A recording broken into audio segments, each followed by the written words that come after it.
कुठलंही कार्य असलं आपल्या घरामध्ये असू, सार्वजनिक असू किंवा कुठेही असू, डीजे, साऊंड सिस्टीम किंवा आवाजाशिवाय कोणताच उत्सव साजरा होत नाही.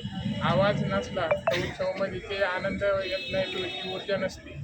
आणि त्यामुळं सगळ्यांची मागणी माझ्याकडे आली की आपण कोणत्याही परिस्थितीत डीजेला परवानगी आम्हाला मिळून द्यावी. त्या संदर्भात आज आम्ही संपूर्ण रात्रीच्या वतीने पोलीस प्रशासनासोबत मिटिंग घेतली की आम्ही सगळ्या गोष्टीचं पालन करू.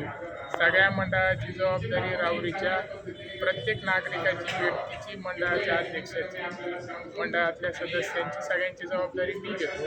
पण कुठल्याही परिस्थितीमध्ये आम्हाला डीजे वाजवायचा आहे, आम्हाला आनंद साजरा करायचा आहे. याकरता पोलिसांशी मी बोललो, विनंती केली आणि त्यांनी देखील आपल्याला परवानगी दिलेली आहे.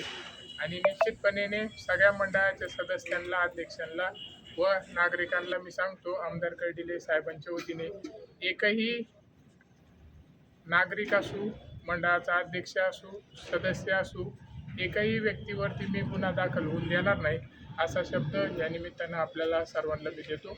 आणि कुठलाही आपला हा उत्सव साजरा करायचा तर एक अतिशय आनंदामध्ये आपण साजरा करू. ज्या पद्धतीने आपण सर्वांनी आता मंडळाच्या पोरांनी डीजेची बुकिंग 2-2, 3-3 महिने पहिलेच ॲडव्हान्स देऊन डीजेला बुक केलेलं आहे.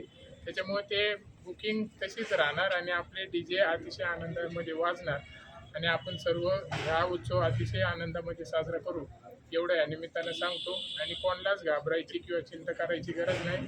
आमदार कर्डिले साहेब व मी आपल्या सेवेसाठी सदैव हजर आहोत आणि एकही नागरिकांना किंवा मंडळाच्या कुठलाही व्यक्ती असू, कोणत्याच प्रकारचा त्रास किंवा कुठल्या प्रकारचा अन्याय आम्ही 100% होऊन देणार नाही, एवढा हा शब्द या निमित्तानं मी देतो. सर्वांना बैलपोळा आणि गणेश उत्सवाच्या मनापासून आमदार कर्डिले साहेबांच्या वतीने हार्दिक हार्दिक शुभेच्छा.